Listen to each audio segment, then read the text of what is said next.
Waktu terbuang dan perlu kejelian untuk menyesuaikan antara kebutuhan dan biaya yang harus dikeluarkan.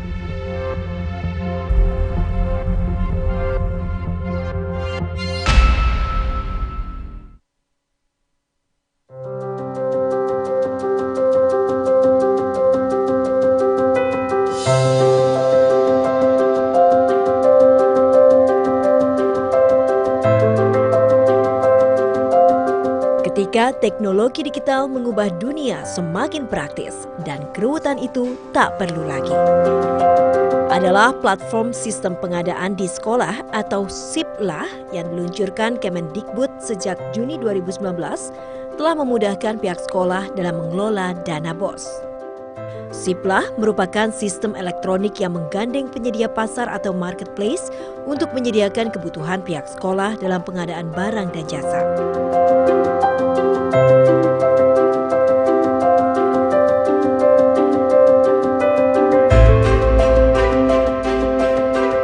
Transaksi lebih cepat dan memudahkan sekolah membuat laporan secara tepat.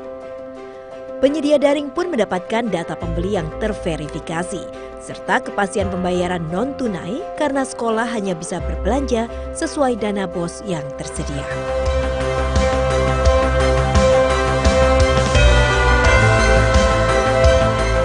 SIPLAH memang sip. SIPLAH yang berbasis teknologi merupakan salah satu wujud komitmen pemerintah dalam menghadirkan tata kelola keuangan pendidikan yang transparan dan akuntabel.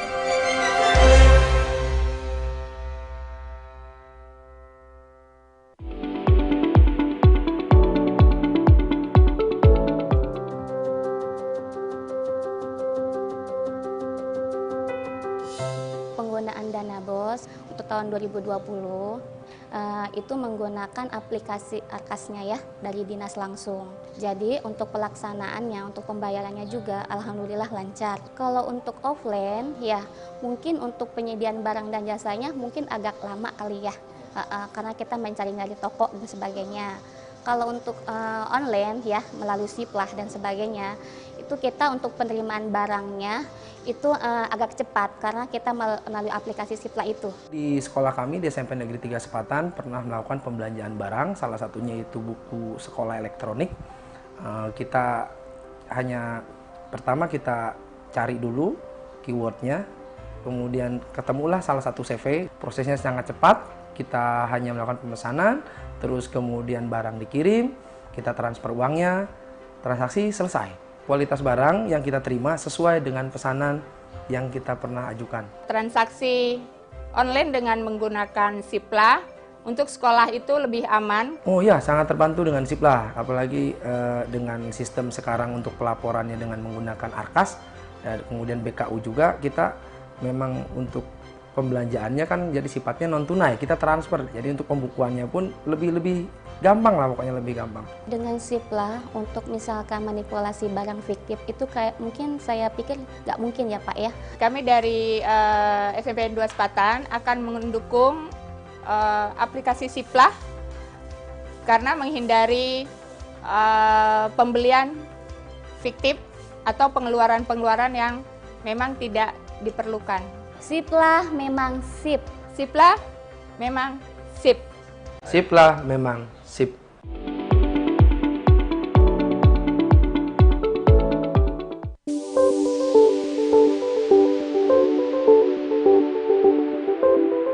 Proses pengadaan barang dan jasa di sekolah kini lebih mudah karena dilakukan secara online.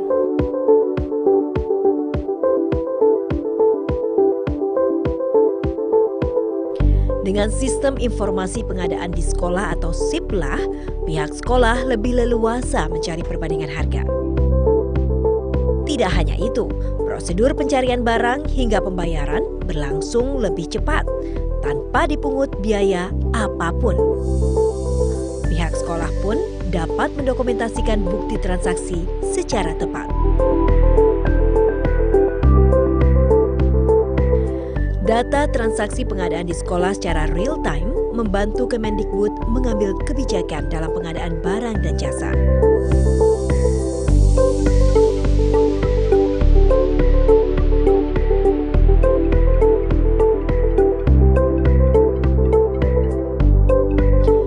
Penyederhanaan proses pengadaan barang dan jasa di sekolah melalui dana BOS juga telah mendorong UMKM dan penyedia lokal ke pasar nasional.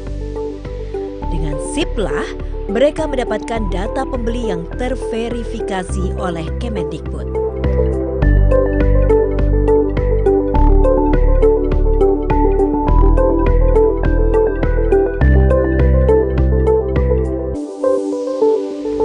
Dan platform SIPLAH menjamin kepastian pembayaran secara online karena pihak sekolah hanya bisa berbelanja sesuai dana BOS yang tersedia.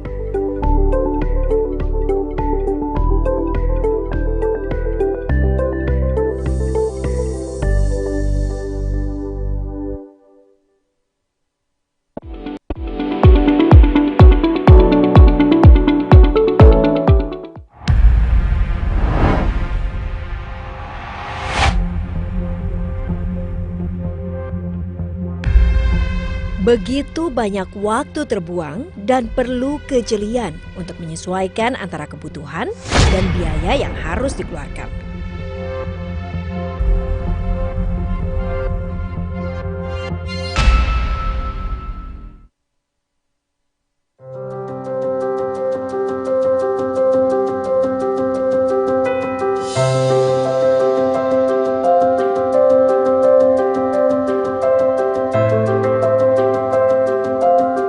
Ketika teknologi digital mengubah dunia semakin praktis dan keruwetan itu tak perlu lagi. Adalah platform sistem pengadaan di sekolah atau SIPLAH yang diluncurkan Kemendikbud sejak Juni 2019 telah memudahkan pihak sekolah dalam mengelola dana BOS. SIPLAH merupakan sistem elektronik yang menggandeng penyedia pasar atau marketplace untuk menyediakan kebutuhan pihak sekolah dalam pengadaan barang dan jasa.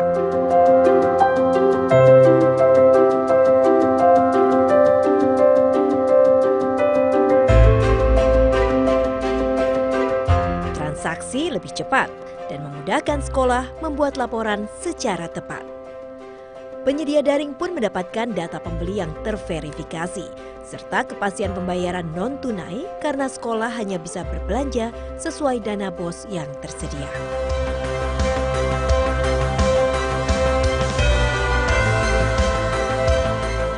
SIPLAH memang sip. SIPLAH yang berbasis teknologi merupakan salah satu wujud komitmen pemerintah dalam menghadirkan tata kelola keuangan pendidikan yang transparan dan akuntabel.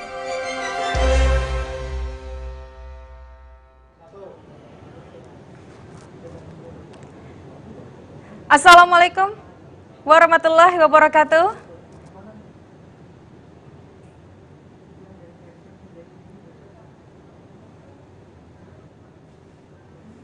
Assalamualaikum warahmatullahi wabarakatuh. Salam sejahtera dan selamat pagi.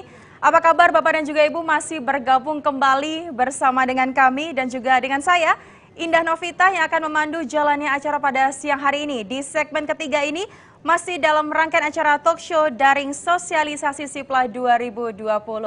Nanti kita akan bahas kembali dan juga menghadirkan narasumber yang ahli di bidangnya masing-masing, yaitu dengan topik yang spesial sekali, yaitu UMKM sebagai penyedia dalam SIPLAH. Jadi kita akan tahu siapakah yang akan diuntungkan dalam UMKM ini. Dan juga acara kami dapat disaksikan melalui kanal YouTube kami, yaitu di SIPLAH Kemendikbud. Baiklah, langsung saja kita akan perkenalkan terlebih dahulu satu persatu narasumber yang sudah hadir di tengah-tengah kami. Dan kali ini seluruh narasumber hadir melalui kanal Zoom. Untuk itu langsung kita akan sapa ya Bapak dan juga Ibu. Yang pertama sudah hadir bersama dengan kami Bapak Daniel Asnur. Beliau merupakan Sekretaris Deputi Bidang Produksi dan Pemasaran Kemenkop UKM. Halo Pak Daniel, berjumpa kembali. Halo Bu, selamat siang menjelang pagi, berjumpa kembali. Sehat, 4 hari ya Pak, kita harus semangat Pak. Hari ini hari terakhir memberikan informasi untuk Bapak dan juga Ibu kalau ya. Kalau usaha kecil, menengah dan koperasi kita harus semangat. Harus semangat. Terima kasih Pak Daniel. Dan berikutnya sudah hadir yaitu Ibu Fitriana Agita Pratama. Beliau merupakan Kepala Seksi Dukungan Teknis Sistem BKPM. Halo Ibu, Assalamualaikum. Selamat pagi Ibu Fitriana. Mohon izin Ibu, kami tidak dapat mendengar suaranya. Selamat pagi Bu, selamat pagi menjelang siang semuanya. Ya, terima kasih. Dan berikutnya hadir Bapak Luat Sihombing. Beliau merupakan Kepala Subdirektorat Pengembangan Ekosistem Ekonomi Digital Kemenkominfo. Halo Bapak, selamat pagi menjelang siang Bapak Luat. Selamat pagi Mbak Indah. Dan berikutnya hadir kembali yaitu Ibu Anselin Sariah. Beliau merupakan Kepala Seksi Pelaku Usaha Perdagangan melalui Sistem Elektronik Ditbina Usaha dan Pelaku Distribusi Kemendak. Halo Ibu, berjumpa kembali. Apa kabar? Halo Mbak, kabar baik. Selamat pagi menjelang siang Mbak, dan juga untuk Bapak Ibu semua yang mengikuti acara sosialisasi Siplah ini. Baik, dan narasumber kami yang terakhir yaitu sudah ada Bapak Antasari Putra. Beliau merupakan Kepala Subdirektorat IKM Kimia, Sandang, Kerajinan dan Industri Aneka Kemenperin. Halo Bapak, selamat bergabung. Ya, selamat pagi. Dan juga kembali saya menyapa seluruh partisipan yang sudah hadir dan masih bergabung bersama dengan kami. Halo Bapak dan juga Ibu, masih semangat ya. Ini pagi menjelang siang kita akan banyak sekali membahas topik mengenai UMKM sebagai penyedia dalam Siplah. Dan saya informasikan kepada seluruh narasumber, nanti akan kami berikan untuk memberikan paparannya masing-masing selama 10 menit. Dan juga bagi seluruh partisipan, Bapak dan juga Ibu jangan lupa untuk menuliskan pertanyaan ataupun ingin bertanya kepada siapakah narasumber kami di segmen ketiga ini melalui kolom komentar Zoom Anda. Untuk itu langsung saja kita akan segera menuju untuk paparan yang pertama. Kami persilahkan kepada Bapak Daniel Asnur dari Kemenkop UKM. Pak Daniel, 10 menit Pak. Silakan.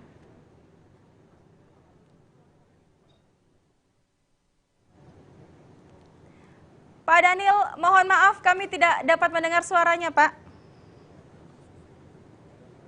Baik, sambil menunggu rupanya Pak Daniel sedang mencoba untuk menghubungkan kembali suaranya. Oke. Tes 1, 2, suara saya bagaimana Bu? Oke Pak, luar biasa. Silakan Pak.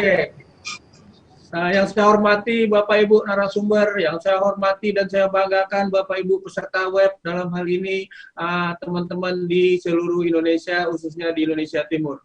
Oke, saya akan bercerita usaha kecil menengah dan koperasi dapat bermain di Siplah. Bu moderator dan panitia mohon untuk presentasi saya ditayangkan. Terima kasih. Oke, bangga UMKM. Ini Bapak Ibu sekalian, saya bercerita sedikit mengenai populasi atau ini kondisi usaha kecil menengah kita dan koperasi di negeri kita. Hampir 99% populasi usaha kita itu usaha koperasi dan menengah, Bapak Ibu sekalian.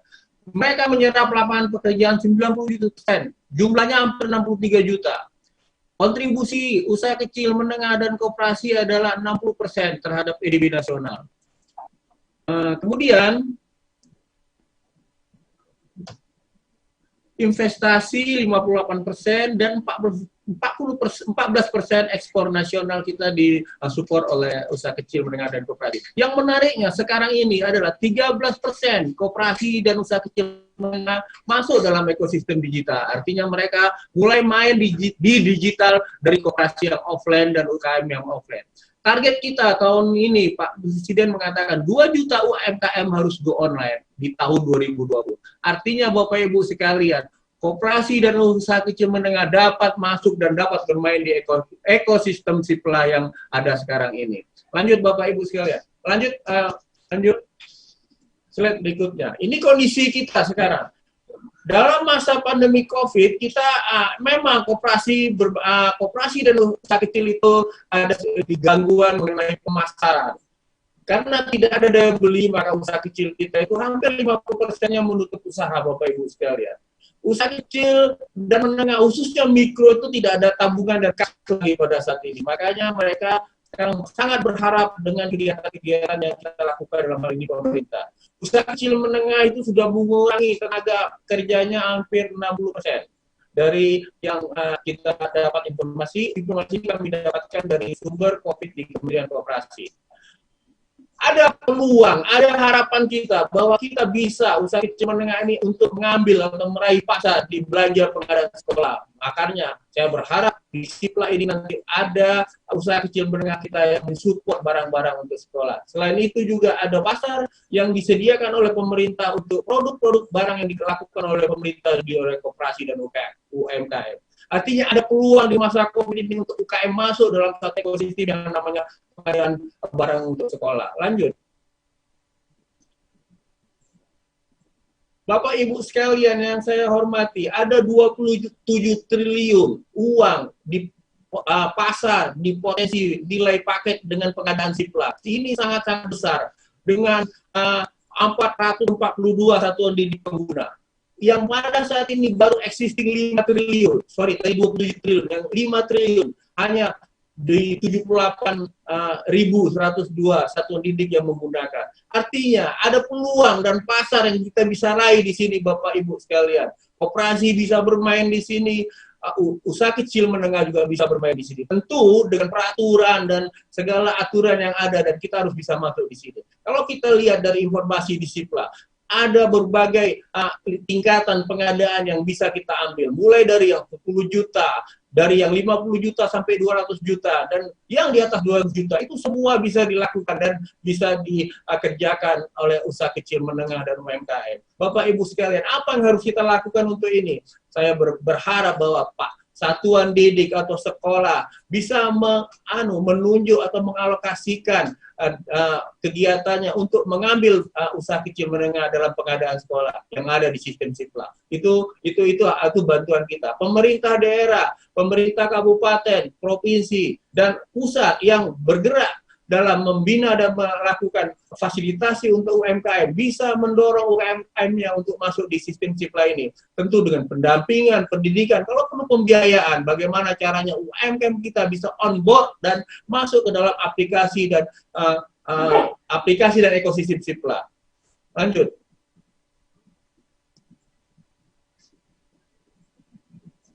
Oke, dari peraturan yang ada, dari peraturan mengenai Sipla itu ada penyedia. Penyedia ini bisa perorangan, bisa usaha kecil menengah, bisa PT, bisa CV. Kemudian ada badan usaha juga bisa koperasi, Bapak Ibu sekalian. Koperasi bisa ikut di sini. Ada koperasi konsumen, koperasi produsen, koperasi pemasaran, dan koperasi jasa. Yang itu membuka peluang kita untuk masuk ke dalam hari ini. Koperasi itu sangat membantu kita. Koperasi juga bisa masuk ke dalam ini. Bagaimana caranya? Tentu kita harus sangat-sangat bisa melakukan segala izin dan persyaratan yang ada di Sipla.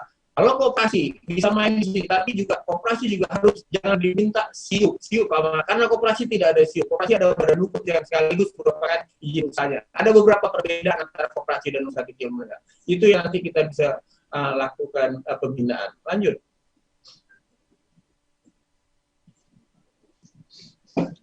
Kalau kita ambil metrik Bapak Ibu sekalian dari pengadaan yang ada di Sipla, di sini ada lapangan, atau ada permainan, ada tempat, atau ada pasar menurut takanannya. Misalnya yang kecil menengah, jangan kita paksakan mereka untuk main di 200 juta. Mereka coba di 100 juta. Begitu. Makanan apa? Seperti makanan, minuman, ATK sekolah, itu bisa dilakukan oleh mikro, kecil, dan menengah. Kemudian untuk tahap berikutnya, bisa juga kecil dan menengah.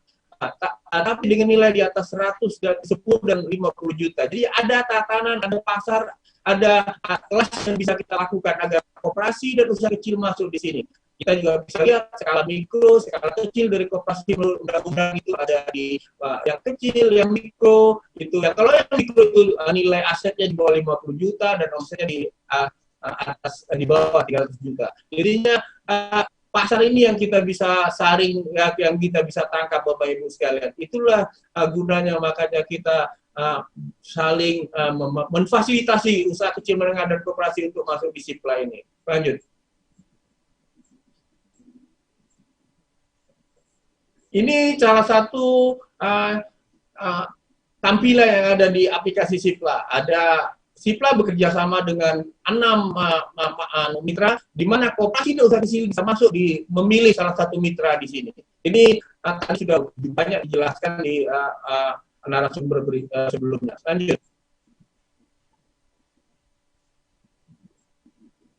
Lanjut. Oke. Ini multiplier efeknya Bapak Ibu sekalian. Sipla ini ada suatu sistem aplikasi. sekolah akan mengambil membuka SIPLA, membeli barang dari dari penyedia SIPLA. Penyedianya bisa dari koperasi atau UKM lokal. Ini sangat-sangat membantu ekonomi kita. Ada multiplier efek yang bisa kita lakukan. Apabila sekolah di daerah A mengambil barang aplikasi atau mengambil penyedia barang di lokal, UKM atau koperasi yang ada di lokal, itu akan berputar ekonomi di situ. Jadinya ini salah satu yang bisa mengangkat usaha kecil dan menengah Bapak Ibu sekalian dan koperasi untuk menggerakkan ekonomi di daerah Bapak Ibu. Ini sangat-sangat membantu kita semua. Alangkah bagusnya sekolah A mengambil daerah A. Oke, lanjut. Apa yang harus kita lakukan sebenarnya bersama? Kita harus berkolaborasi antara semua teman-teman di dinas baik provinsi, daerah maupun pusat untuk mendorong atau mengangkat sebuah usaha kecil kita yang ada di daerah masuk ke dalam sistem SIPLA. Kalau memungkinkan, salah satu tolak ukur kita berapa banyak UKM yang masuk di SIPLA dan berapa transaksi yang ada di SIPLA untuk daerah tersebut. Saya rasa itu yang bisa saya sampaikan, Bu Moderator. Saya kalau cerita koperasi dan usaha mereka ini semangat, maka saya agak emosional sedikit. Sekian, terima kasih. Pak Daniel Asner dari Kemenkop UKM, penjelasannya singkat, padat, dan sangat jelas sekali ya Bapak. Jadi memang Bapak dan juga Ibu, meskipun dengan adanya dampak pandemi ini, tadi Pak Daniel sudah menjelaskan bahwa peluang koperasi dan UMKM pada SIPLA ini potensinya sangat besar, masih besar ya Bapak, bahkan mencapai hingga nilainya 27 triliun hanya untuk pengadaan saja. Ini luar biasa, nanti kita akan bahas ya Pak Daniel. Dan juga Bapak dan juga Ibu jangan lupa untuk ikut aktif bertanya. Langsung saja tuliskan pertanyaannya di kolom komentar Zoom Bapak dan juga Ibu. Dan kalau boleh saya sarankan pertanyaan tersebut ditujukan oleh siapakah narasumber yang hadir dan juga mengisi di talkshow segmen ketiga ini. Langsung saja kita akan menuju ke narasumber berikutnya, sudah hadir di tengah-tengah kita yaitu Ibu Fitriana Agita Pratama. Beliau merupakan Kepala Seksi Dukungan Teknis Sistem BKPM. Halo Ibu Fitriana. Ibu, kami persilakan untuk paparannya 10 menit. Ya, terima kasih kepada moderator. Mohon paparannya ditampilkan.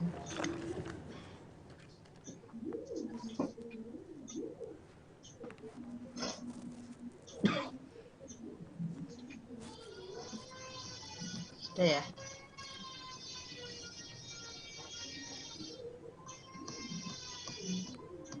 Slide pertamanya. Oke.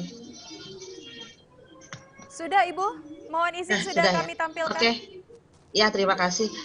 Menyambung dari paparan narasumber sebelumnya, untuk kami dari BKPM, mungkin paparan kami ini akan sangat bermanfaat untuk para penyedia jasa yang tadi sudah disebutkan bahwa banyak sekali dari UMKM. Kami lebih mefokuskan kepada gimana UMKM ini akan melakukan proses perizinan yang sekarang sejak pertengahan tahun 2018 sistem perizinan sudah dilakukan secara online, yaitu dilakukan melalui sistem OSS. Sudah ada saat ini sudah terjadi perubahan nomenklatur. Mungkin kepada teman-teman penyedia jasa dari UMKM ini kami akan sampaikan bahwa kalau sebelumnya perizinan itu dimulai dari adanya izin prinsip, lalu dilanjutkan dengan izin usaha. Nah, untuk saat ini izin prinsip atau yang dulu dinamakan sebagai pendaftaran investasi itu sudah berubah nomenklaturnya menjadi nomor induk berusaha. Kalau kami lakukan sedikit desk study dari masing-masing ada 6 marketplace yang terdaftar di SIPLA, yang menjadi penyedia di SIPLA, itu kami perhatikan diminta untuk melakukan upload, misalkan melakukan upload NIB, TDP, dan lain sebagainya. Jadi para penyedia jasa bisa mengakses ke dalam OSS, yaitu oss.go.id. Nanti dari situ bisa melakukan permohonan, yaitu nomenklaturnya itu kita ada nomor induk berusaha atau NIB yang berlaku sebagai TDP, berlaku sebagai TDP itu tanda daftar perusahaan, berlaku sebagai API, angka pengenal impor, dan juga sebagai akses kepabeanan. Nah, di dalam OSS pun bisa diterbitkan izin usaha. sesuai dengan nomenklatur sektornya.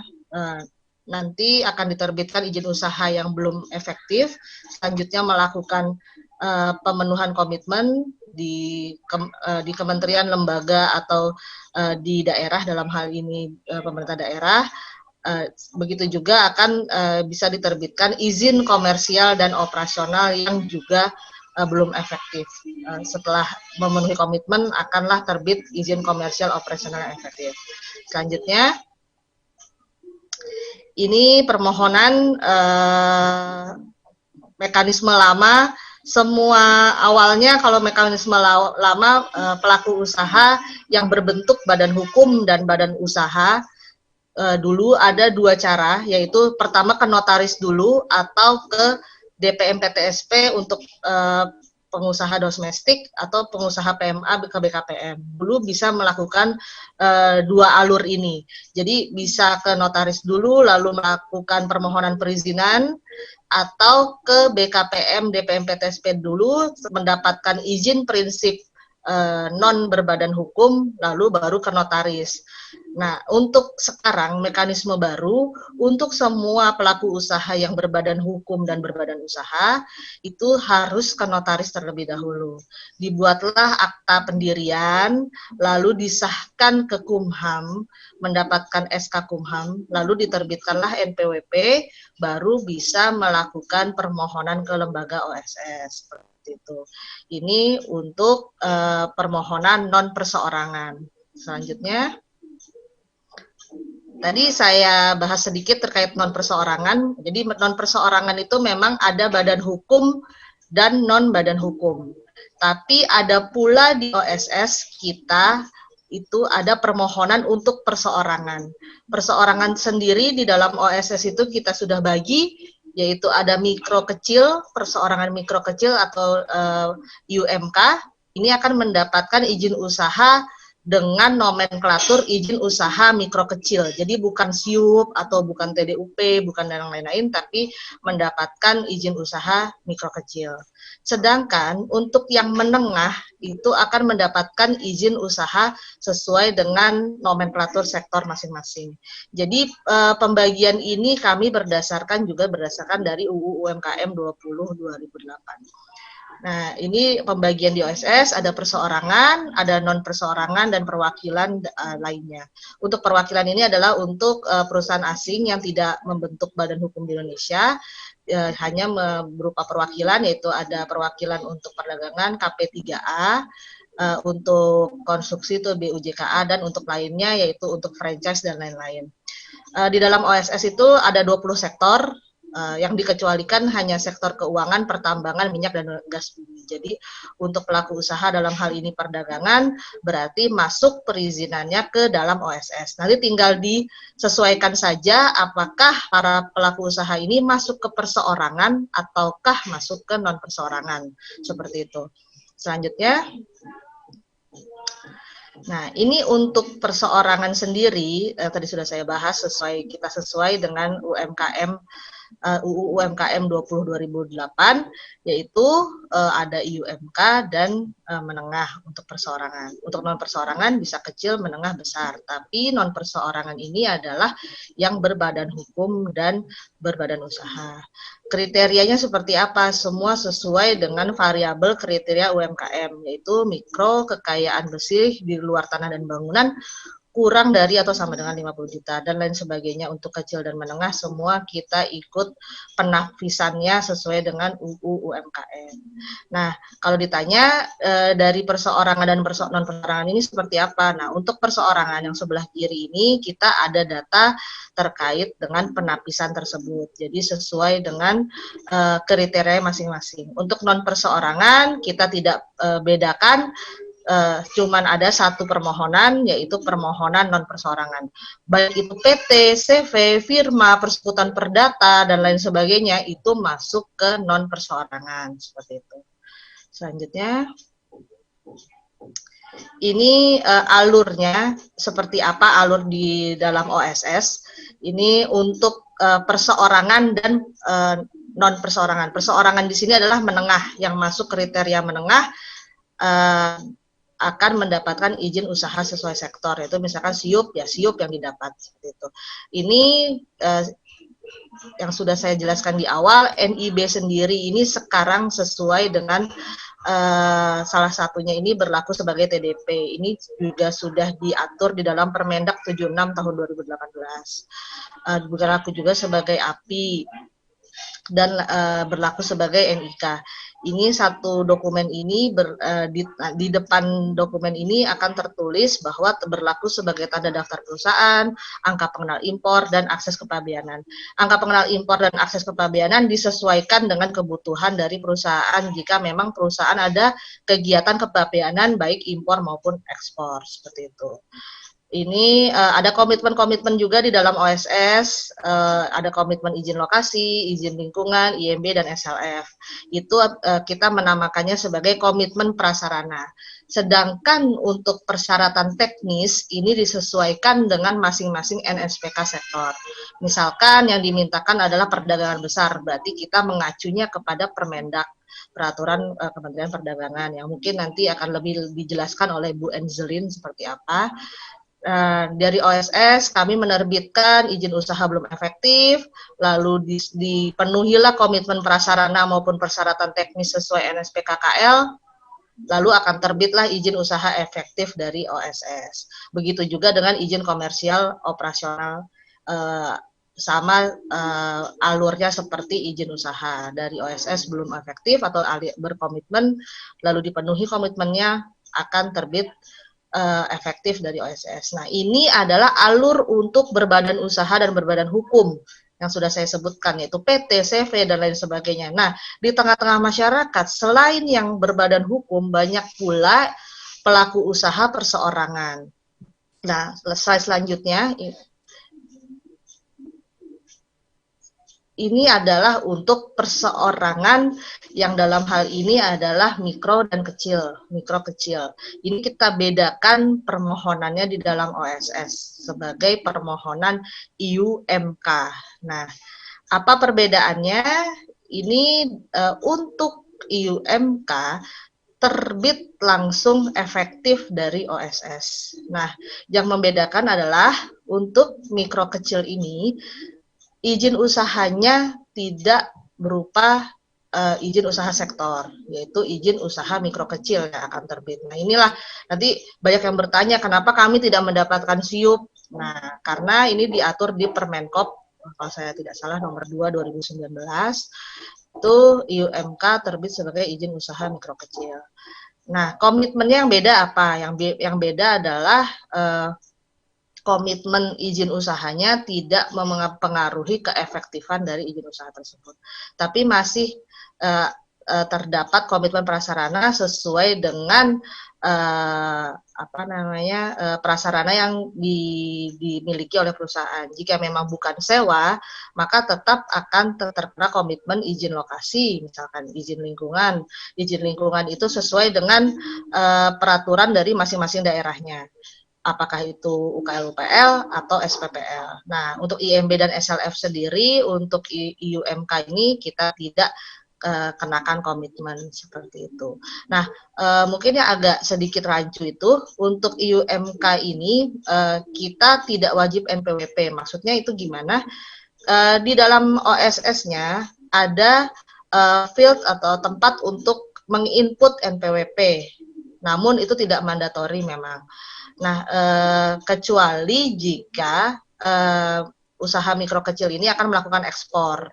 Nah, jika akan melakukan ekspor dan membutuhkan API dan NIK untuk ekspor, maka wajib untuk menginput NPWP, karena jika tidak dapat melakukan ekspor tersebut. Nah, itu seperti itu. Tapi ini bukan tidak mewajibkan NPWP untuk membuat NPWP, tapi memang untuk kemudahan saat itu kita tidak field-nya itu tidak kita set sebagai mandatori seperti itu. Selanjutnya, ini integrasi OSS dengan sistem kementerian. Ini kita sudah terhubung dengan Dukcapil untuk nomor induk kependudukannya. Jadi kalau misalkan dari para pelaku usaha UMKM ini terkendala, misalkan data dari KTP-nya tidak muncul saat melakukan pendaftaran OSS untuk IUMK, karena untuk IUMK itu kita menggunakan alamat, data, dan lain sebagainya sesuai dengan KTP, maka bisa menghubungi Halo Dukcapil untuk lebih lanjut, atau menghubungi BKPM, baik BKPM DPM PTSP Kabupaten Kota maupun DPM PTSP yang ada di tingkat provinsi. Nah, untuk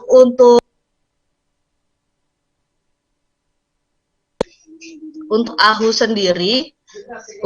sendiri kita juga sudah terkoneksi, yaitu untuk PT CV Firma dan satu lagi tambahan Persekutuan Perdata itu kita sudah tarik dari data AHU, seperti itu. Jadi tidak memerlukan input satu persatu untuk perekaman data aktanya, tapi kecuali itu melakukan perekaman data akta. Nah, untuk DJP sendiri dengan Dirjen Pajak kita juga sudah terkoneksi terkait dengan NPWP. Jadi untuk non perseorangan dan perseorangan itu bukan hanya wajib mempunyai NPWP, tapi harus wajib melakukan pelaporan pajak 2 tahun terakhir agar bisa lanjut melakukan permohonan di OSS, sehingga NPWP atau NPWP yang tersebut harus valid, seperti itu. Dan itu tidak akan bisa lanjut jika NPWP-nya dinyatakan tidak valid di OSS. Dengan ATR BPN pun kita sudah ada integrasi terkait RDTR, ini untuk peruntukan ruang. Memang RDTR-nya masih RDTR digital untuk beberapa daerah.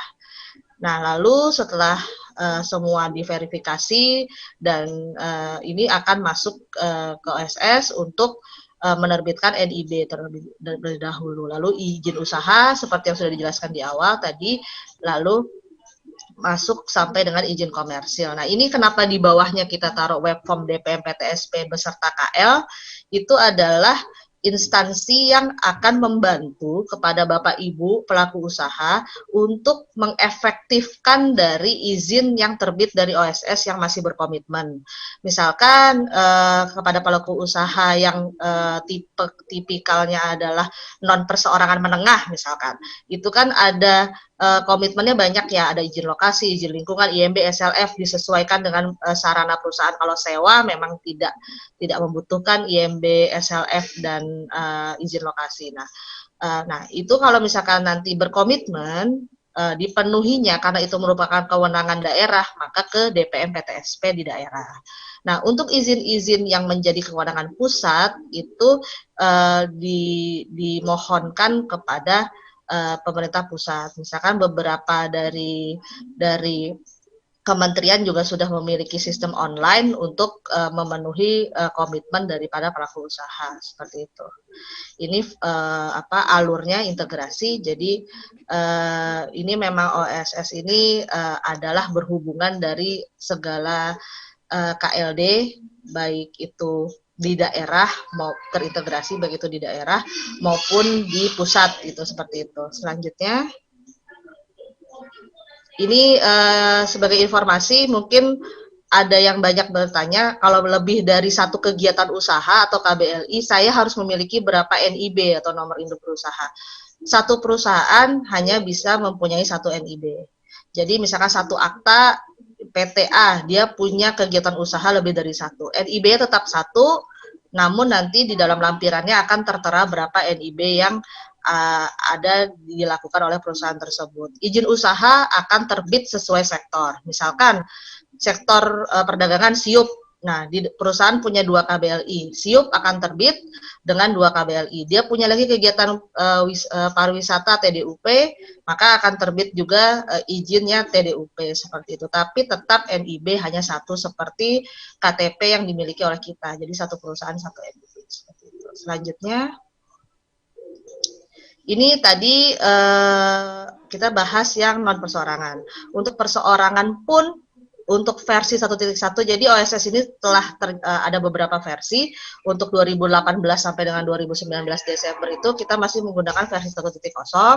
Untuk per 1 Januari 2020 kita sudah menggunakan versi 1.1. Jadi kalau dulu satu orang perseorangan dengan satu KTP bisa punya banyak NIB. Sekarang di versi 1.1, satu orang perseorangan yang tidak berbentuk badan hukum dan badan usaha, sama diperlakukan seperti perusahaan, yaitu satu orang hanya mempunyai satu NIB di dalam OSS. Jadi misalkan Pak Rudi, misalkan dengan KTP-nya beliau tersebut, beliau hanya bisa mengajukan satu NIB saja. Walaupun banyak usaha yang dilakukan, nanti dalam NIB tersebut akan terdata berapa usaha yang dimiliki oleh Pak Rudi tersebut, seperti itu. Selanjutnya, mohon maaf ini, Ibu. Ya, Waktunya NIB sebagai habis, ya Ibu. sebentar lagi. Ini mungkin dilanjut saja. Ini sama juga. Kalau misalkan satu NIB itu memiliki dari banyak KBLI dan IUMK-nya hanya satu. Nah, ini pedoman permohonan perizinan berusaha melalui OSS. Bapak Ibu sebagai pelaku usaha nanti bisa mendownload paparan kami. Nanti bisa diklik di sebelah mana bisa petunjuk teknis pengisian. Lalu petunjuk teknis untuk usaha non perseorangan dan petunjuk teknis usaha perseorangan, baik itu yang menengah maupun mikro kecil, sudah kita siapkan semua linknya untuk Bapak Ibu download dan dipelajari, sehingga Bapak Ibu bisa melakukan permohonan perizinan, baik itu NIB, baik itu izin usaha dan IUMK, untuk melakukan pendaftaran ke marketplace di Siplah, seperti itu. Mungkin seperti itu saja kami kembalikan kepada moderator. Terima kasih. Baik, terima kasih Ibu Fitriana perwakilan dari BKPM. Jadi untuk permohonan izin Bapak dan juga Ibu bisa langsung diakses ya Bu melalui OSS dan juga tadi sudah dijelaskan sesuai dengan masing-masing sektornya. Baik, Bapak dan juga Ibu jangan lupa untuk ikut aktif bertanya dengan memberikan pertanyaan kepada siapakah narasumber yang hadir pada siang hari ini melalui kolom komentar dari Zoom Anda. Dan langsung saja kita akan menuju paparan ke narasumber kami yang ketiga pada hari ini, yaitu Bapak Luatsi Homing. Beliau merupakan Kepala Subdirektorat Pengembangan Ekosistem Ekonomi Digital Kemenkominfo. Halo Bapak Luat, selamat siang Bapak. Boleh Bapak silakan paparannya. Ya, terima kasih. Assalamualaikum warahmatullahi wabarakatuh. Terima kasih buat dari Kemendikbud, Pak Sekjen tadi sudah memberikan sambutan. Terima kasih, kami telah diperkenankan untuk ikut berpartisipasi dalam sosialisasi Siplah ini, dan kebetulan ini menjadi sebuah program yang seiring dengan program digitalisasi juga, transformasi digital yang ada di Kementerian Komunikasi dan Informatika. Mohon paparannya, moderator.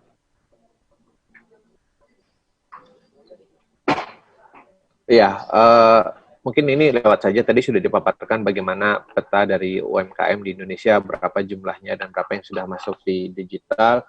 Dan ini adalah program yang ada di Kementerian Komunikasi dan Informatika, kita menyebutnya program UMKM Go Online.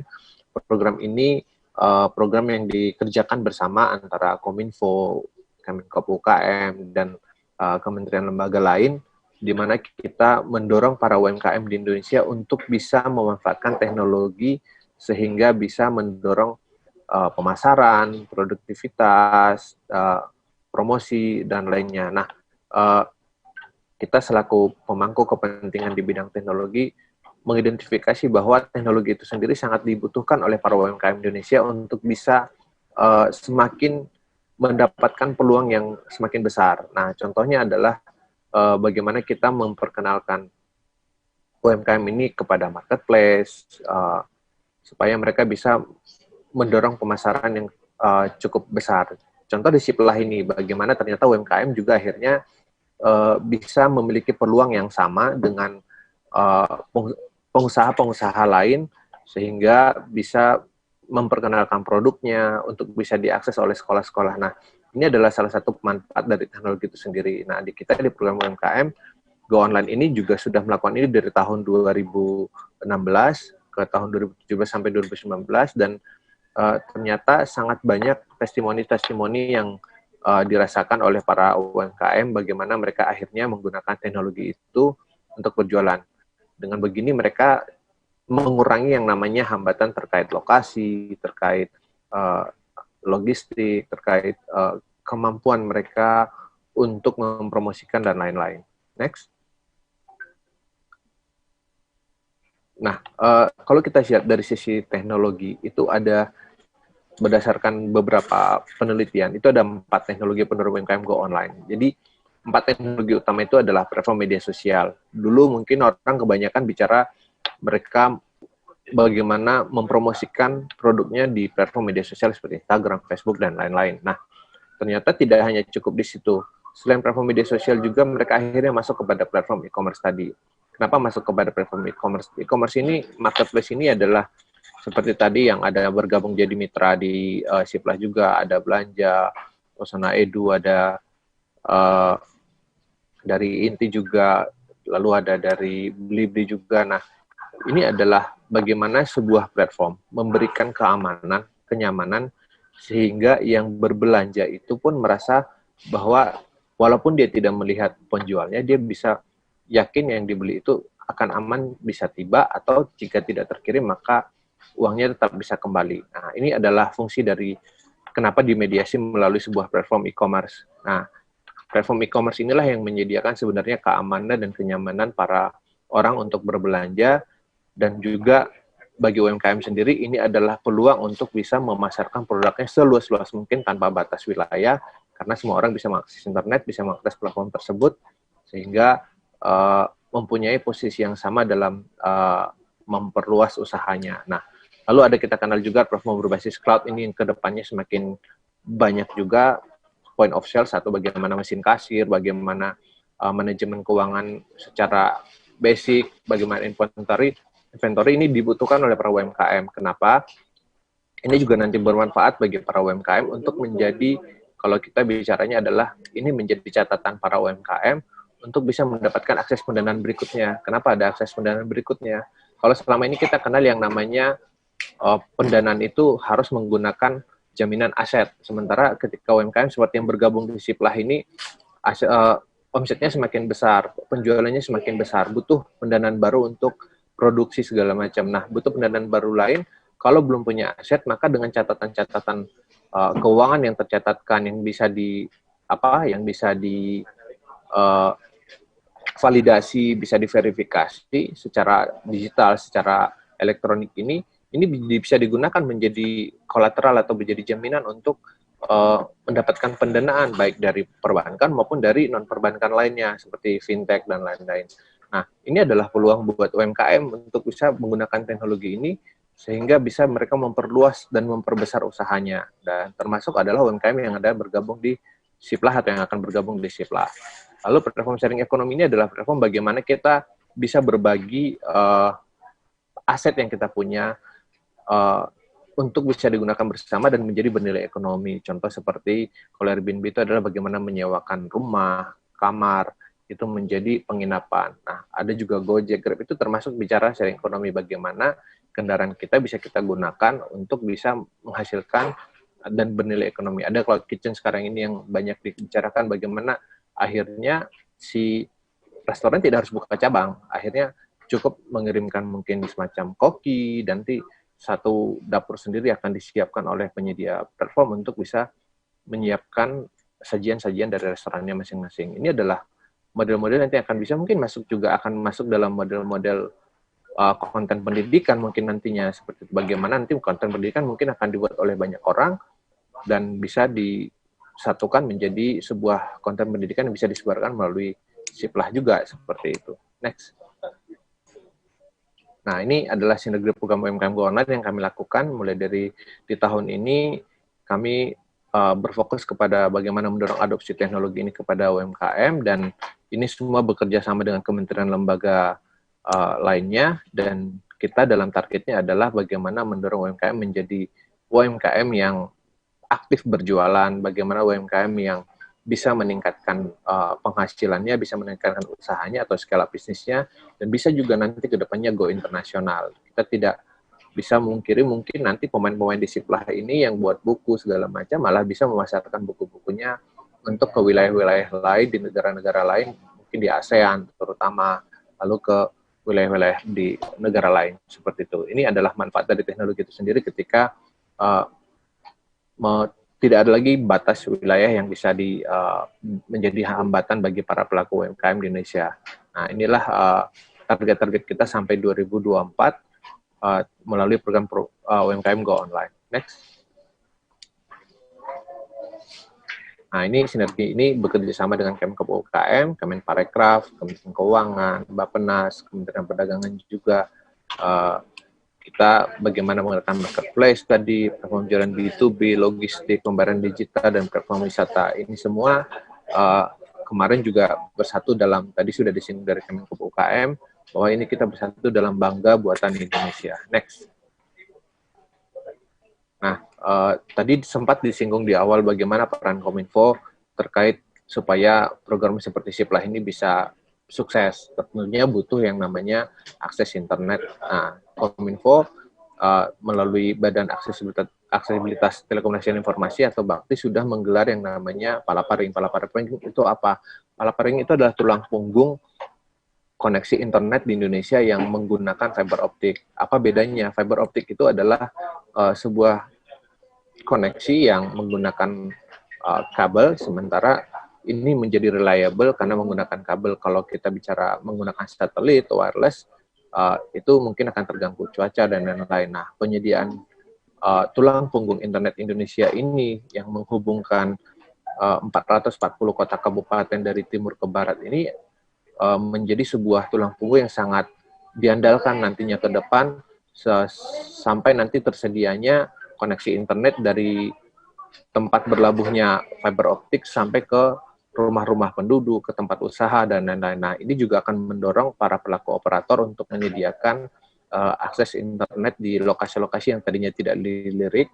Setelah adanya fiber optik backbone di Palaparing ini, maka akan semakin tinggi penetrasi daripada operator telekomunikasi untuk menyediakan jaringan-jaringan internet yang cukup handal, sehingga program-program seperti Siplah ini akan semakin luas dan bisa dijangkau oleh banyak sekolah di wilayah-wilayah Indonesia yang sebelumnya mungkin tidak dapat dijangkau internet. Jadi, dan kita ke depannya juga akan ada program untuk menyediakan high throughput satelit. Ini adalah sebuah teknologi satelit yang menyediakan konektivitas data yang cukup handal, sehingga nanti wilayah-wilayah yang tidak tercapai dengan kabel juga akan bisa terkoneksi dengan internet dengan kecepatan yang bisa diandalkan seperti itu. Next. Nah, seperti kita dengar di rapat terbatas presiden di minggu yang lalu, bagaimana Indonesia harus menyusun roadmap digital Indonesia, roadmap transformasinya, dan di sini kita lihat bahwa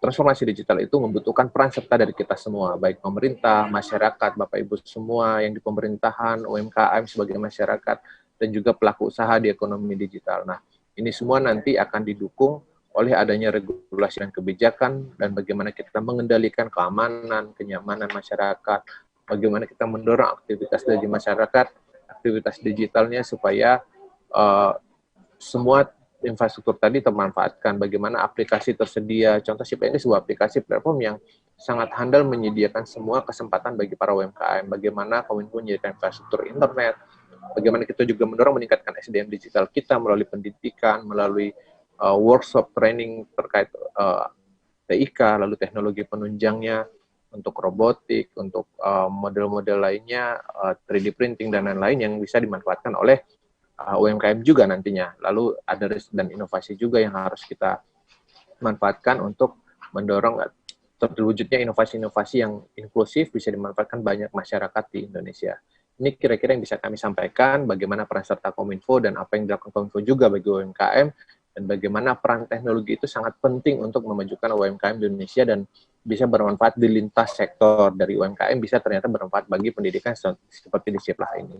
Demikian kami sampaikan. Terima kasih. Assalamualaikum warahmatullahi wabarakatuh. Waalaikumsalam warahmatullahi wabarakatuh. Terima kasih Bapak Luat Sihombing, perwakilan dari Kemenkominfo. Ini menarik sekali Bapak Luat, kita bahas sedikit mengenai adanya Go Online ya, UMKM Go Online untuk mengajak pelaku usaha ini yang tadinya berjualan offline menjadi online. Karena kalau kita lihat dari segi faktor digital sekarang, orang-orang hampir semuanya menggunakan gadget ya Pak Luat ya. Iya ya Mbak. Ini juga menjadi peluang, apalagi di masa pandemi ini semakin terasa bahwa ternyata teknologi itu menjadi alat yang cukup mumpuni ya untuk kita, termasuk masyarakat dan juga pelaku usaha.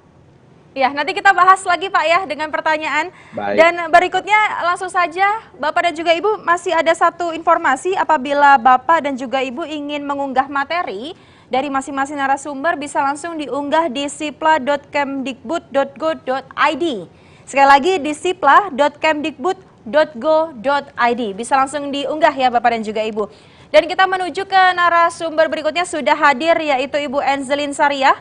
Beliau merupakan Kepala Seksi Pelaku Usaha Perdagangan melalui Sistem Elektronik Ditbina Usaha dan Pelaku Distribusi Kemendak. Langsung saja Ibu Enzelin, 10 menit. Kami persilahkan. Baik Mbak, terima kasih atas waktunya. Selamat siang Bapak Ibu semua. Di sini saya dari Kementerian Perdagangan akan menyampaikan materi mengenai kemudahan perizinan berusaha dalam aktivitas perdagangan melalui sistem elektronik atau yang disebut dengan e-commerce. Panitia mohon bahan paparannya boleh ditampilkan. Ya, berikutnya pengaturan mengenai kegiatan aktivitas e-commerce ini diatur di dalam Peraturan Pemerintah Nomor 80 Tahun 2019 tentang perdagangan melalui sistem elektronik. Tujuan dari pengaturan mengenai aktivitas perdagangan melalui sistem elektronik ini adalah tujuan utamanya untuk menciptakan mewujudkan kenyamanan dan kepercayaan konsumen dalam melakukan transaksi e-commerce. Selain tujuan utama tersebut, tujuan lainnya adalah untuk memberikan kepastian perlindungan hukum bagi para pihak yang terlibat dalam transaksi e-commerce, kemudian bagaimana mendorong pengutamaan dan perlindungan terhadap kepentingan nasional dan UMKM. Selanjutnya adalah memberikan kesempatan yang berusaha yang sama bagi semua pihak, dan juga memberikan equal playing field bagi pedagang offline dengan online, kemudian juga pelaku usaha luar negeri dengan dalam negeri. Pelaku usaha sendiri di dalam transaksi e-commerce dibagi ke dalam 3 bagian, yaitu pertama adalah pedagang atau merchant, kemudian kedua adalah PPMSE, penyelenggara perdagangan melalui sistem elektronik, dan yang ketiga adalah PSP, penyelenggara sarana perantara. Siapakah itu pedagang atau merchant? Pedagang atau merchant ini adalah pelaku usaha yang memanfaatkan sarana yang disediakan oleh PPMSE untuk berdagang online. Mungkin bisa kita lihat misalnya kalau di dalam SIPLA ini adalah penyedia-penyedia jasa yang memasarkan produknya melalui platform-platform e-commerce yang sudah bekerja sama dengan SIPLA, yang tergabung dalam SIPLA. Kemudian untuk PPMSE sendiri ini penyelenggara perdagangan melalui sistem elektronik adalah pelaku usaha yang menyediakan sarana untuk berdagang online. Kalau dalam SIPLA ini adalah tadi platform-platform yang sudah bekerja sama dengan SIPLA seperti ada Blibli, kemudian juga Tokopedia segala macam. Nah, untuk kemudian yang ketiga adalah PSP, penyedia sarana perantara. Ini adalah pelaku usaha yang berperan untuk mendukung berjalannya aktivitas perdagangan online tadi, seperti misalnya search engine. Ini yang mendukung agar aktivitas e-commerce bisa berjalan dengan lebih mudah dan efisien. Kemudian di dalam slide berikutnya, dan sebenarnya di dalam PP 80 ini hal utama yang diatur adalah mengenai kewajiban pelaku usaha untuk menyampaikan data dan informasi yang lengkap dan benar kepada konsumen. Nah, data dan informasi apa saja yang perlu disampaikan kepada konsumen adalah, pertama adalah identitas mengenai pelaku usaha itu sendiri. Jadi siapa yang berdagang, kemudian mungkin alamatnya di mana, lokasinya di mana. Kemudian yang kedua adalah informasi mengenai spesifikasi produk yang diperdagangkan. Jadi memang produk yang diperdagangkan ini diharapkan dapat diberikan informasi mendetail mengenai produk yang dijual. Sebagai contoh misalnya menjual baju ukuran XL. Nah, XL-nya ini XL kecil kah, XL besar kah? Jadi mungkin bisa lebih detail. Misalnya XL yang dimaksud di sini lingkaran dadanya 106 sampai 110 seperti itu. Kemudian yang ketiga adalah informasi mengenai mekanisme pembayarannya. Jadi dalam melakukan aktivitas perdagangan online bisa menggunakan sarana pembayaran apa saja, misalnya lewat COD kah, atau bisa melalui bank atau melalui mekanisme kredit. Kemudian juga yang terakhir adalah informasi mengenai mekanisme pengiriman. Itu contohnya adalah informasi mengenai sarana-sarana penyedia-penyedia jasa pengiriman apa saja yang bisa digunakan, dan mungkin tarif dari biaya pengiriman dari lokasi seller menuju konsumen. Ini adalah informasi utamanya, dan kemudian dijabarkan lagi dengan beberapa informasi lainnya yang mendukung untuk aktivitas e-commerce seperti informasi mengenai kontrak, perlindungan konsumen, mengenai iklan, dan sanksi-sanksi. Berikutnya, kemudian di dalam poin-poin pengaturan di dalam PP 80 ini lebih didetailkan lagi, lebih dijabarkan di dalam Peraturan Menteri Perdagangan Nomor 50 Tahun 2020 yang mengatur mengenai ketentuan perizinan, usaha, periklanan, pembinaan, dan pengawasan dalam aktivitas PMSE. Tujuannya adalah untuk memberikan panduan bagi masyarakat mengenai lebih mendetail mengenai aktivitas PMSE itu sendiri, termasuk salah satunya adalah ketentuan mengenai perizinan berusaha dalam kegiatan e-commerce. Slide berikutnya. Di dalam aktivitas e-commerce ini, slide berikutnya, maaf. Untuk aktivitas e-commerce ini sendiri terkait dengan perizinannya, tidak ada jenis perizinan baru bagi pedagang atau merchant yang berperan sebagai bagi pelaku usaha yang berperan sebagai pedagang atau merchant. Ini tidak ada jenis perizinan berusaha baru. Jadi bagi Bapak Ibu para pelaku usaha yang saat ini sudah memiliki izin usaha, ini tidak perlu mengurus izin usaha baru, karena izin usaha yang berlaku secara offline juga bisa berlaku dalam aktivitas online. Sepanjang tadi Bapak Ibu yang berperan sebagai pedagang merchant ini tidak berperan juga sebagai PPMSE. Karena jika Bapak Ibu pelaku usaha yang berperan juga sebagai PPMSE, maka harus kedepannya harus mengurus perizinan baru, yaitu SIUPMSE, Surat Izin Usaha Perdagangan Melalui Sistem Elektronik, yang ditujukan untuk kegiatan bagi pelaku usaha yang berperan sebagai PPMSE dan PSP. Nah, termasuk juga bagi pelaku UKM, usaha mikro kecil, ini juga perizinannya menggunakan IUMK. Kenapa tidak ada perizinan usaha baru? Karena pada prinsipnya adalah semua aktivitas offline itu bisa dilakukan secara online. Aktivitas usaha offline bisa dilakukan secara online, dan kemudian prinsip utamanya lain adalah setiap ketentuan yang berlaku secara offline juga berlaku dalam aktivitas online. Sebagai contoh, misalnya dalam perdagangan obat-obatan dilarang memperdagangkan obat yang tidak memiliki izin. Nah, di dalam kegiatan online pun demikian, jadi dilarang juga memperdagangkan obat-obatan yang tidak memiliki izin. Nah, tujuan utama perizinan PMSE ini sendiri adalah untuk memudahkan proses identifikasi pelaku usaha PMSE dan mendukung kegiatan pembinaan dan pengambilan kebijakan yang dilakukan oleh pemerintah. Slide berikutnya. Nah, ini alur perizinan bagi pelaku usaha. Jadi bagi pedagang dalam negeri nanti memperoleh perizinan sesuai dengan bidang usaha dijalankan. Demikian juga dalam memilih KBLI-nya juga memilih KBLI sesuai dengan tadi kegiatan usaha yang dijalankan. Nah, khusus untuk kegiatan usaha retail, memang retail online yang tidak mempunyai toko offline, nah ini nanti KBLI-nya bisa memilih KBLI 4791. Sedangkan untuk pedagang luar negeri yang ingin berdagang di dalam aktivitas berdagang online ini, dia cukup mendaftarkan nomor, nama, dan instansi penerbitnya kepada PPMSE. Tambahan lagi, semua aktivitas perizinan berusaha terkait dengan aktivitas e-commerce ini semuanya dilakukan melalui mekanisme OSS.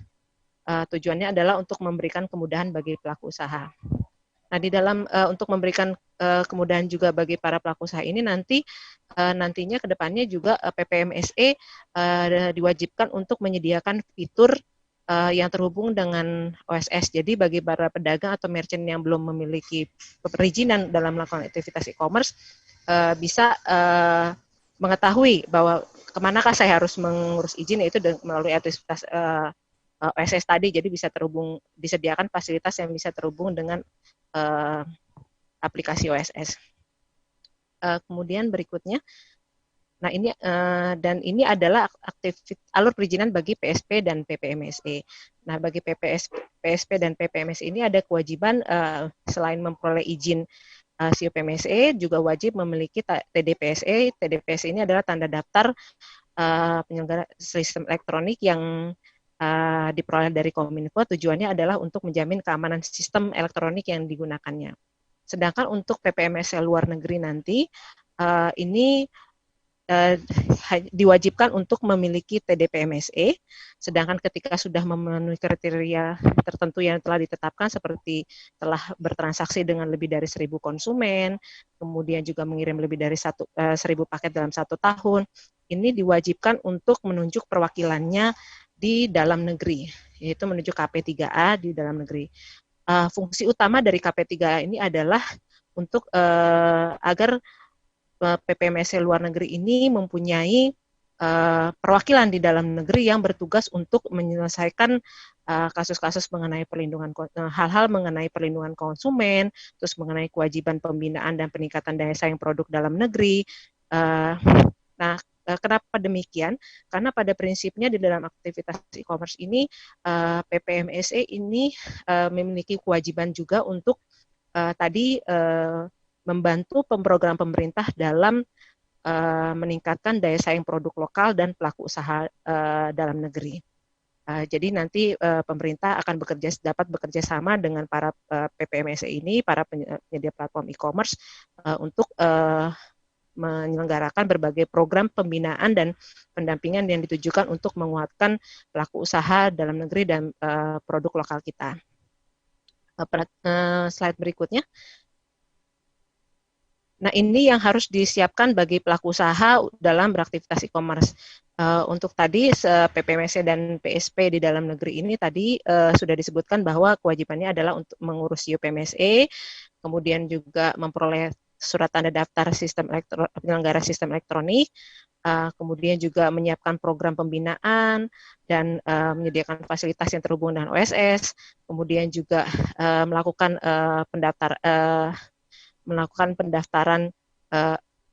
pelaporan kegiatan usaha kepada BPS, kemudian menyediakan layanan pengaduan konsumen dan berbagai kewajiban lainnya. Sedangkan untuk bagi pedagang, baik itu pedagang dalam negeri maupun luar negeri, ini diwajibkan untuk memiliki usaha dan juga memastikan bahwa barang dan jasa yang diperdagangkan memenuhi ketentuan perundang-undangan yang berlaku.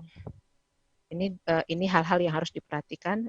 Next, sedangkan untuk pelaku usaha luar negeri bagi PPMSE tadi diwajibkan untuk menunjuk KP3A ketika sudah memenuhi kriteria tertentu yang sudah ditetapkan, kemudian juga mengurus TDPSE dan menyediakan sarana untuk terhubung dengan OSS, memiliki program-program kegiatan pembinaan bagi pelaku usaha Indonesia, pelaku usaha lokal, kemudian menyediakan melakukan pelaporan, terus kemudian menyediakan tampilan iklan elektronik yang sesuai dengan perundang-undangan dan juga menyediakan layanan pengaduan konsumen. Sama dengan tadi pedagang dalam negeri, luar negeri juga wajib mendaftarkan izin usahanya, namun bedanya kalau yang pedagang dalam negeri tadi harus mengurus izin, kalau pedagang luar negeri cukup mendaftarkan izin usahanya kepada PPMSE di mana dia berdagang, dan ketentuan yang sama juga berlaku ketika yaitu bagi barang dan jasa yang diperdagangkan, yaitu tidak boleh bertentangan dengan ketentuan perundang-undangan yang ada di Indonesia. Sekian mungkin itu yang bisa kami sampaikan terkait perizinan berusaha ini. Kurang lebihnya nanti kita bisa diskusi di dalam sesi diskusi setelah acara paparan ini. Terima kasih. Baik, terima kasih Ibu Enzelin dari Kemendak. Jadi memang perlu banyak sekali yang diperhatikan ya Bu Enzelin dari segi perizinan, mulai dari untuk pelaku usaha dalam negeri maupun luar negeri, termasuk dari barang atau jasa, apakah itu sesuai dengan perundangan ya, betul ya Ibu Enzelin seperti itu ya. Nanti kita akan bahas lebih lanjut mengenai itu. Dan saya ingin kembali menyapa rekan-rekan yang sudah turut bergabung melalui kanal Zoom dari Dinas Pendidikan Provinsi Sulawesi Tengah. Halo Sulawesi Tengah, selamat siang Bapak dan juga Ibu. Luar biasa ya semangatnya siang hari ini ya Bu, Bapak. Baik, dan kita akan menuju ke narasumber berikutnya, yaitu narasumber yang terakhir, yaitu Bapak Antasari Putra.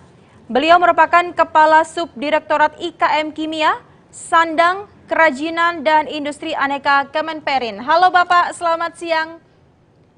Kami persilahkan Bapak paparannya 10 menit. Terima kasih.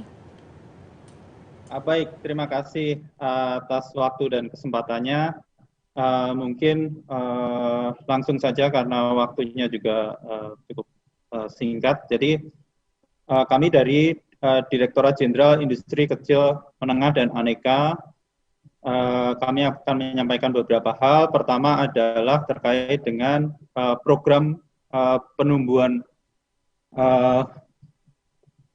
Mungkin langsung saja ke penguatan daya saing IKM. Jadi kalau di kami fokus kepada bagaimana mengembangkan industri kecil dan menengah. Mungkin bisa slide selanjutnya. Jadi kami ada beberapa terkait dengan fasilitasi yang kami lakukan, mulai dari untuk penguatan daya saing industri kecil dan menengah. Industri kecil dan menengah itu adalah sektor industri yang melakukan produksi, peningkatan daya saing, peningkatan nilai tambah. Jadi ada proses produksi di situ. Jadi yang kami lakukan terkait dengan penguatan daya saing IKM adalah pertama akses pembiayaan, jadi menghubungkan dengan KUR, kemudian memberikan literasi fintech, kemudian akses bahan baku dan bahan penolong. Ini kenapa kemudian ini penting, karena kalau dilihat secara struktur biaya, bahan baku itu lebih dari 50% struktur biaya produksi ada di bahan baku. Kemudian fasilitasi teknologi dan sarana prasarana, kami ada program restrukturisasi untuk mesin peralatan. Jadi kalau ada pelaku industri di sini dan pengen melakukan investasi penambahan mesin dan peralatan, bisa mengikuti program restrukturisasi. Nanti akan mendapatkan pengembalian biaya pembelian mesin dan peralatan sebesar 25-30%. Kemudian ada juga terkait dengan DAK, kalau ada dari dinas yang atau pelaku IKM yang di sentra nanti bisa mengajukan usulan ke dinas untuk membangun satu fasilitas bersama di sentra untuk terkait dengan pengembangan teknologi IKM. Kemudian kami juga ada UPT, ini satu unit pelayanan teknis yang bisa dimanfaatkan oleh secara bersama oleh IKM. Kemudian SNI, mungkin ini yang cukup penting buat baik dari sisi konsumen ataupun dari sisi produsen, karena tujuan dari SNI tentu saja untuk melindungi konsumen, namun juga sebagai upaya juga untuk memberikan standar, memberikan peningkatan kualitas kepada produsen. Dan ini wajib untuk mainan anak, mungkin yang terkait dengan Siplah, mungkin yang ada dengan mainan anak. Jadi untuk mainan anak ada SNI wajib yang harus dimiliki, dan kami juga memberikan fasilitasi sertifikasi mainan anak, nanti bisa mengikuti itu. Kemudian ada rumah kemasan, kemudian kami juga ada terkait dengan program eSmart IKM. Jadi program ini mungkin selanjutnya, program ini bertujuan untuk memberikan literasi digital dan memberikan kesempatan kepada IKM untuk bisa masuk ke pasar digital. Next, slide selanjutnya. Mungkin lanjut. Jadi saat ini karena tadi juga sudah disampaikan, dalam kondisi saat ini proses digitalisasi itu sangat penting, karena kita tidak boleh melakukan diminta untuk mengurangi kontak langsung, kontak fisik. Jadi segala sesuatu sekarang dilakukan melalui online atau digital seperti yang kita lakukan saat ini.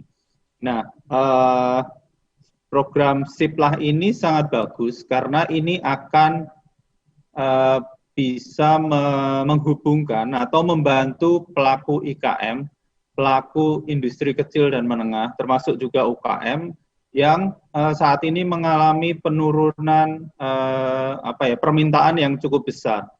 Dan ini kemarin juga kita lihat bahwa hasil data BPS pertumbuhan ekonomi di kuartal kedua ternyata minus. Jadi harapan kami dan kita semua di sini harapannya bisa berkontribusi untuk bagaimana agar mendorong kembali perekonomian sehingga bisa naik kembali. Salah satunya dengan belanja produk buatan Indonesia secara online tentu saja.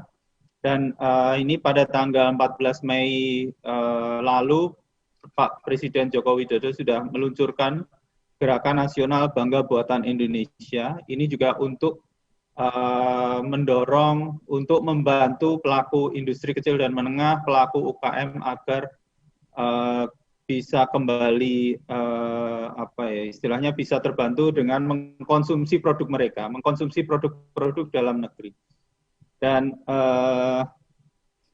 ini kemudian lanjutnya, kemudian kalau di Kementerian Perindustrian kami ada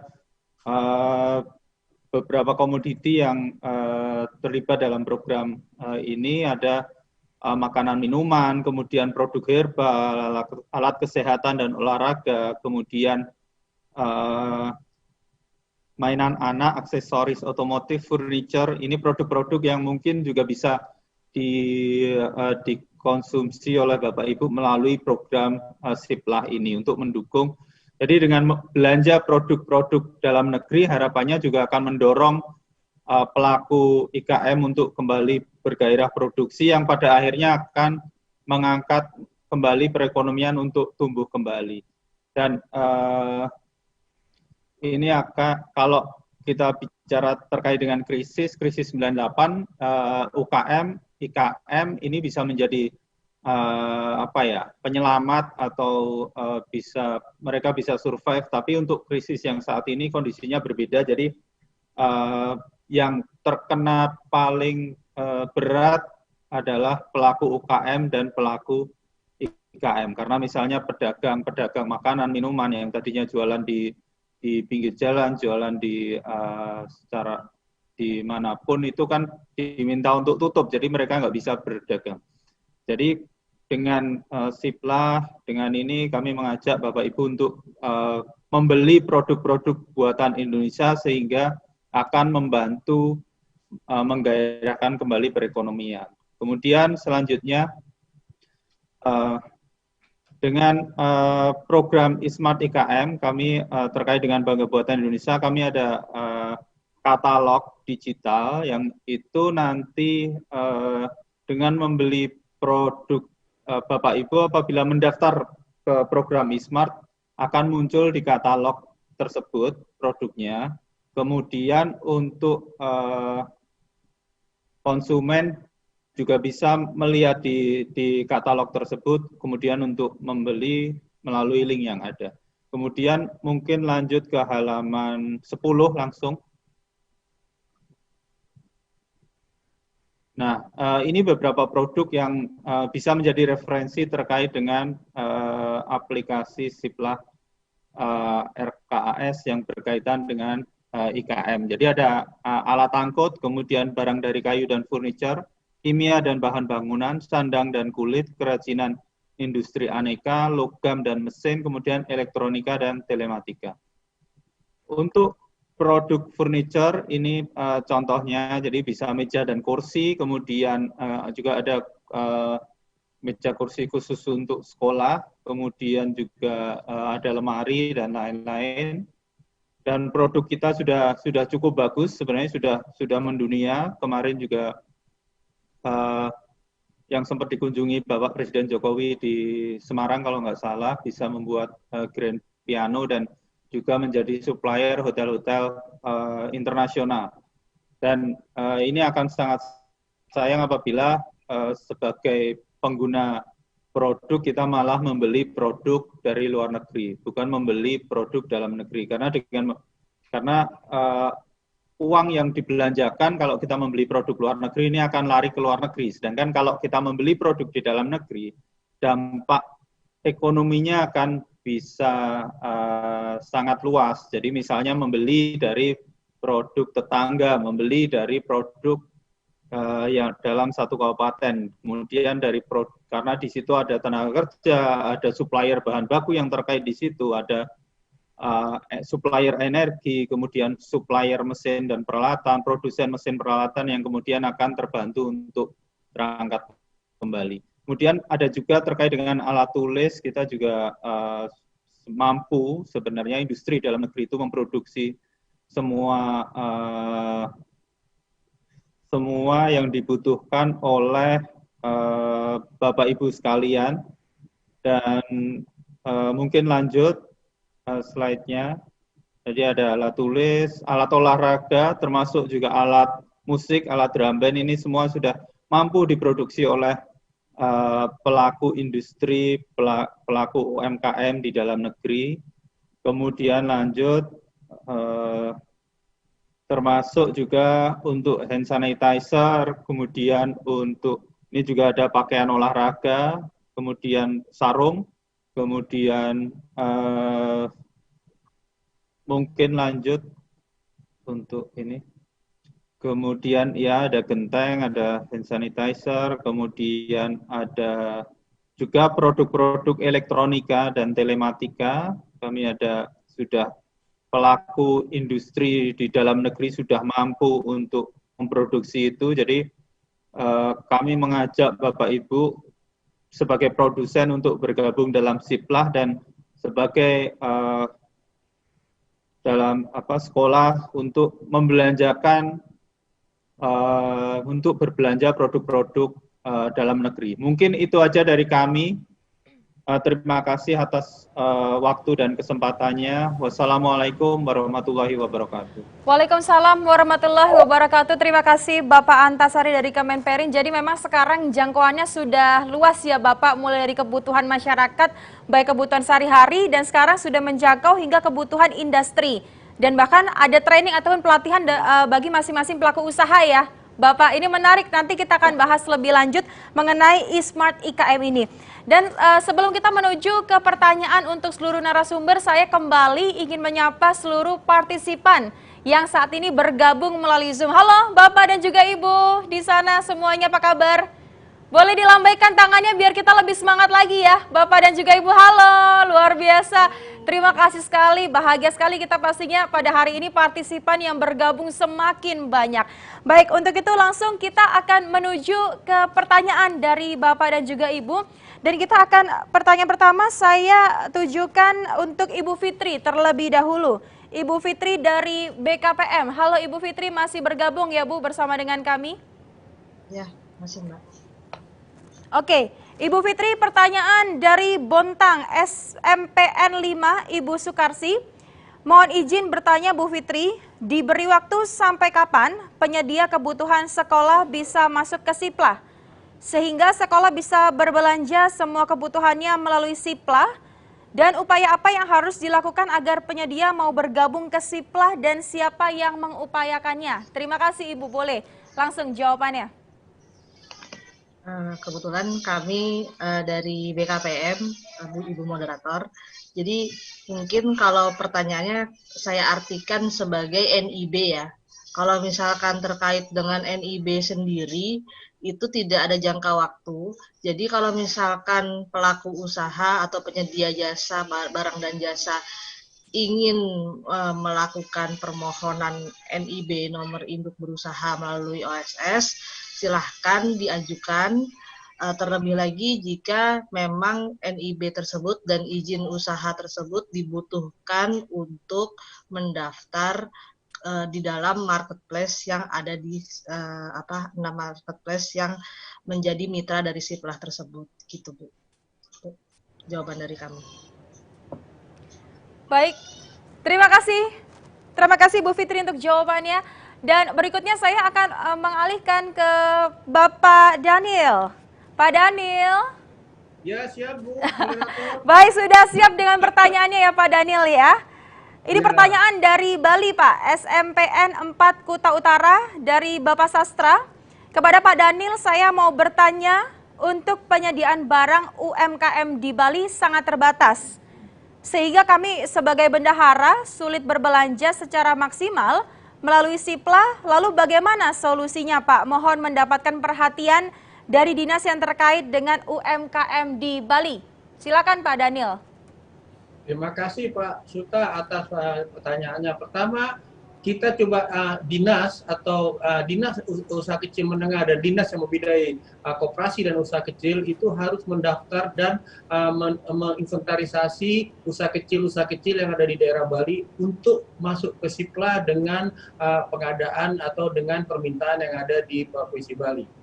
Itu pertama. Kalau andai itu akan memurahkan, akan mengurangi ongkos antara daerah Bapak dengan tempat lain. Artinya nanti kami akan diskusikan dengan dinas bahwa ada kesempatan, ada pasar agar UKM-UKM kita di Bali untuk bisa masuk ke sisi Sipla. Dengan masuknya UMKM dan koperasi yang ada di Bali ke Sipla, Bapak akan membeli barang sangat mungkin murah harganya dan cepat, tempatnya juga dekat.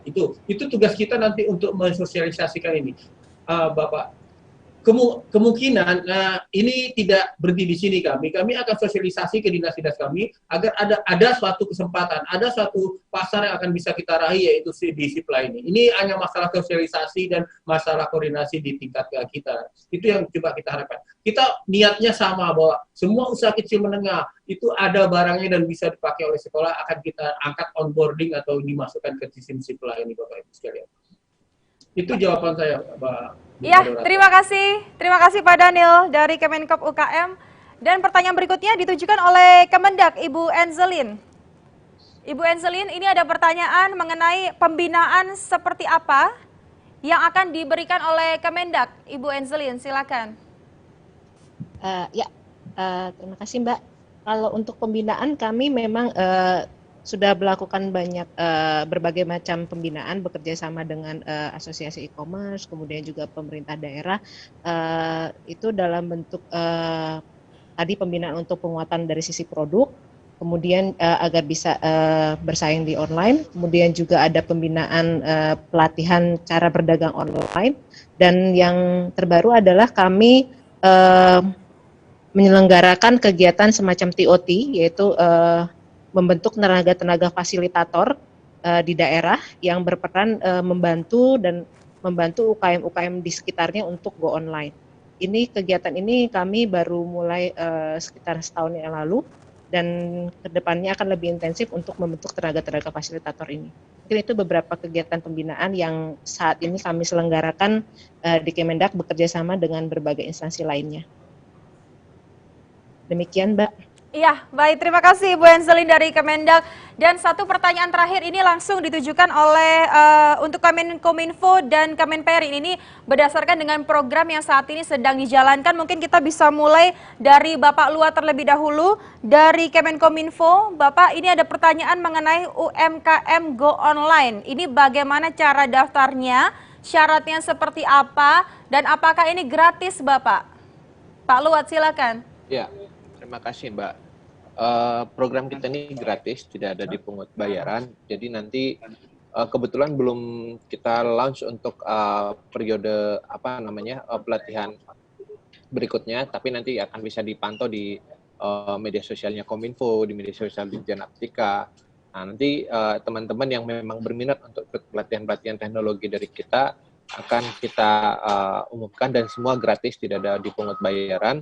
Dan nanti teknologi yang kita kenalkan pun tidak hanya marketplace, tapi juga beberapa teknologi lain yang memang ke depannya akan dibutuhkan oleh para UMKM di Indonesia. Ya, terima kasih Bapak Luat. Dan masih pertanyaan yang sama untuk Kemenperin menuju ke Bapak Antasari. Ini mengenai program dari eSmart IKM Pak. Ini bagaimana cara daftarnya, lantaskah syarat-syarat, dan juga apakah ini gratis Pak? Silakan. Baik, terima kasih. Terkait dengan program eSmart IKM, Bapak Ibu bisa mendaftar melalui website www.esmartikm.id.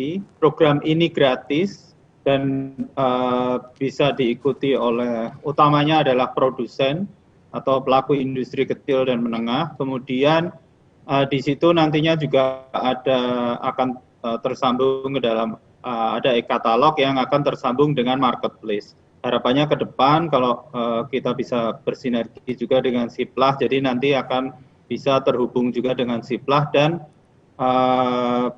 Bapak Ibu untuk berbelanja produk-produk IKM. Mungkin itu aja, karena ke depan dengan program Ismart mungkin saya menambahkan juga, kami akan ke depan akan memberikan berbagai fasilitasi, bukan hanya terkait dengan pemasaran digital, tapi juga fasilitasi terkait dengan merek, kemasan, dan juga apabila ada yang belum memiliki standar misalnya SNI, kami akan memfasilitasinya.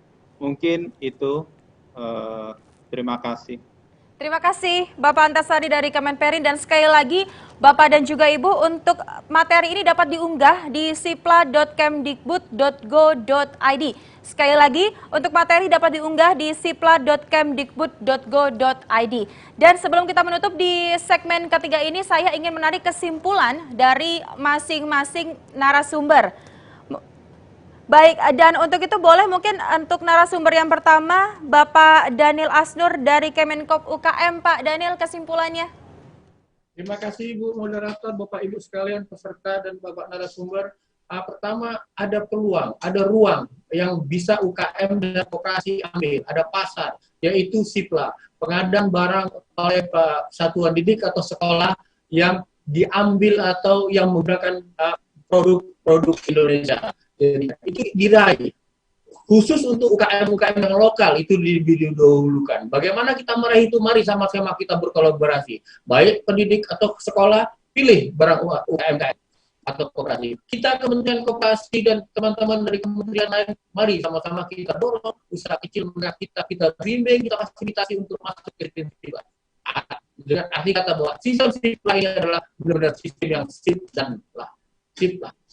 Oke. Terima kasih Bapak Daniel Asnur. Dan berikutnya kesimpulan dari Ibu Fitriana Agita Pratama. Silakan Ibu. Terima kasih. Kami sampaikan kepada seluruh pelaku usaha, baik itu UMKM, baik itu pelaku usaha berbadan hukum, berbadan usaha, kami sampaikan bahwa saat ini sudah ada proses perizinan secara online, apalagi di tengah pandemi seperti ini, Bapak Ibu bisa melakukan permohonan tersebut dari rumah masing-masing atau dari kantor masing-masing. Untuk setiap pertanyaan sudah kita siapkan semua user manual untuk Bapak Ibu download di dalam OSS. Semoga dengan adanya proses perizinan secara online ini bisa dapat membantu juga bukan hanya kepada pengusaha-pengusaha besar, tapi kepada teman-teman UMKM agar dapat memudahkan segala usahanya ke depan. Terima kasih. Ibu Fitriana. Selanjutnya kesimpulan sedikit Bapak Luat Sihombing. Ya, terima kasih Mbak.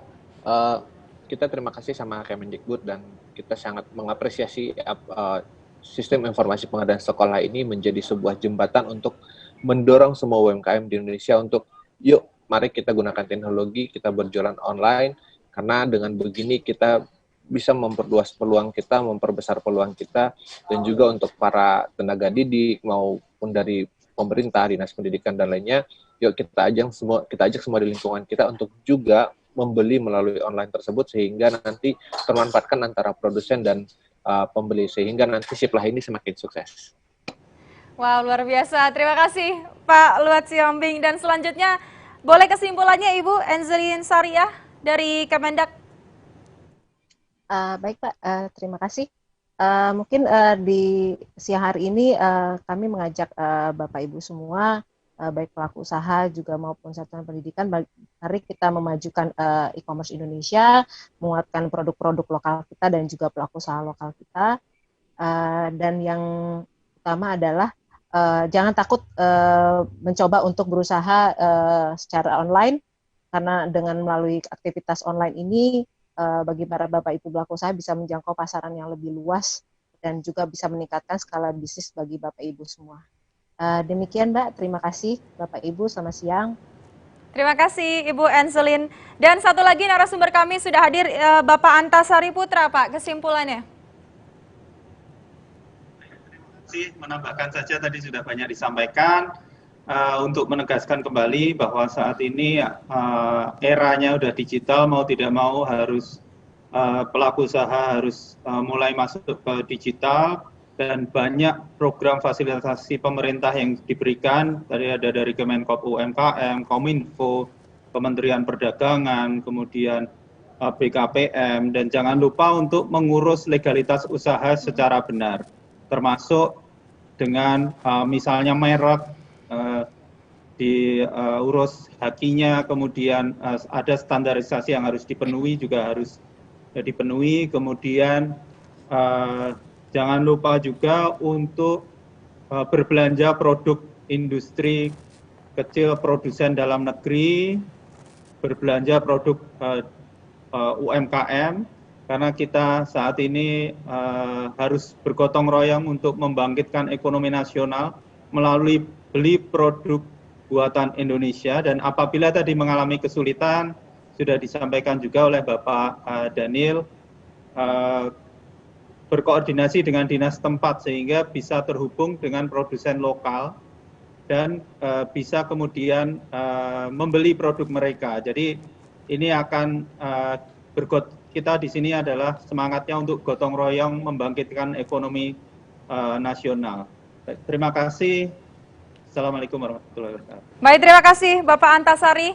Bapak dan juga Ibu, maka berakhir sudah segmen ketiga pada siang hari ini talk show daring sosialisasi SIPLA 2020 dengan membahas UMKM sebagai penyedia dalam SIPLA, dan juga pastinya semoga informasi yang sudah diberikan oleh narasumber pada siang hari ini bermanfaat dan juga berguna ya informasinya bagi Bapak dan juga Ibu. Sekali lagi saya mengucapkan terima kasih banyak untuk seluruh narasumber yang sudah bergabung di segmen ketiga ini, yaitu Bapak Daniel Asnur, Sekretaris Deputi Bidang Produksi dan Pemasaran Kemenkop UKM. Bapak, terima kasih sudah menemani kami.